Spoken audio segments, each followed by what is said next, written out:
In a warm patch of earth beneath an old banyan tree lived a small ant colony that worked from dawn to dusk. Among them was Anu, a young ant with quick legs and a curious mind. Anu had grown up watching the older ants move with confidence, carrying crumbs twice their size, finding the safest paths through tall blades of grass.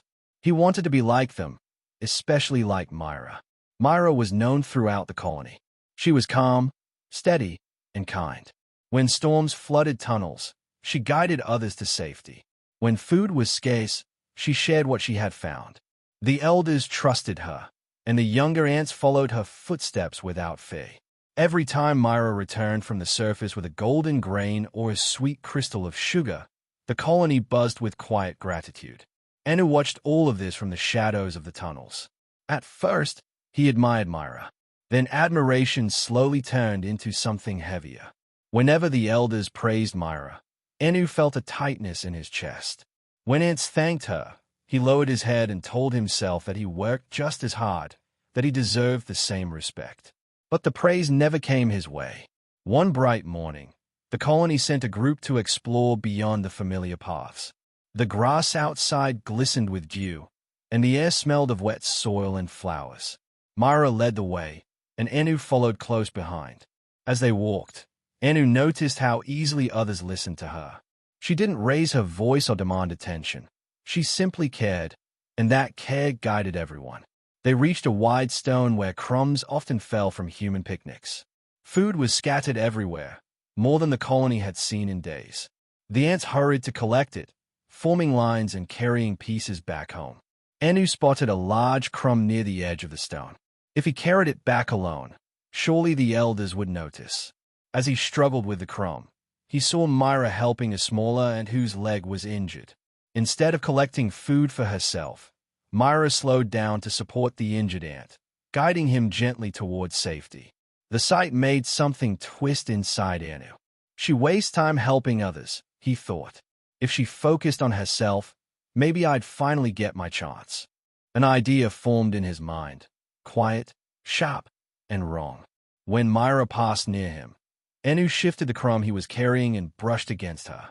She stumbled slightly, losing her balance near a narrow crack in the stone. Myra steadied herself just in time, unaware of what Anu had done. No one noticed. Anu's heart raced, not with pride, but with fear. The day grew hotter. The sun climbed higher, and shadows shortened. On their way back, dark clouds gathered suddenly. A storm rolled in, fast and heavy. Rain fell like falling pebbles, flooding the ground within moments. Water rushed into the tunnels, washing away food and blocking paths. Panic spread through the colony. Ants ran in all directions, unsure where to go. The familiar paths disappeared under flowing water. Anu stood frozen, clutching a small crumb, feeling smaller than ever. The storm roared above, and for the first time, his jealousy felt meaningless.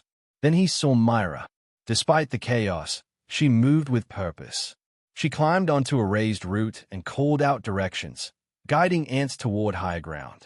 She helped carry larvae, shielded the weakest, and never once looked back to see who was watching. Her focus was only on saving others. Anu realized something painful and clear. Myra was not admired because she was lucky or favored. She was admired because she chose kindness, even when it cost her something. As water rushed toward a trapped group of ants, Anu saw his chance, not for praise, but for change. He dropped his crumb and ran toward them. The current was strong, pulling at his legs, but he pushed forward, forming a bridge with fallen leaves, just as he had seen the elders do before. One by one, the ants crossed safely. Myra noticed him then. She nodded, not with surprise, but with trust. When the storm finally passed, the colony gathered in a dry chamber. Food was less than before, and many were exhausted, but everyone was safe. The elders thanked Myra, as they always did. Then one of them turned to Anu. "We saw what you did today," the elders said softly. "You chose others over yourself." Anu felt his face grow warm. He thought of the moment on the stone, the jealousy that had nearly pushed Myra into danger. Guilt pressed heavily on him, but he spoke honestly. "I was jealous," Anu admitted. "I wanted attention." But today I learned that kindness is not something you take. It's something you give. Myra stepped forward. We all feel that way sometimes, she said gently. What matters is what we choose to do with it. From that day on, Anu worked differently. Not to be seen, but to be useful. He helped without waiting for thanks, shared without counting, and listened more than he spoke. Slowly, the tightness inside him faded. The colony grew stronger, not because one ant was admired, but because many chose kindness over jealousy. And beneath the banyan tree, as seasons changed and storms came and went, Anu learned that true worth is not measured by praise, but by the good we leave behind.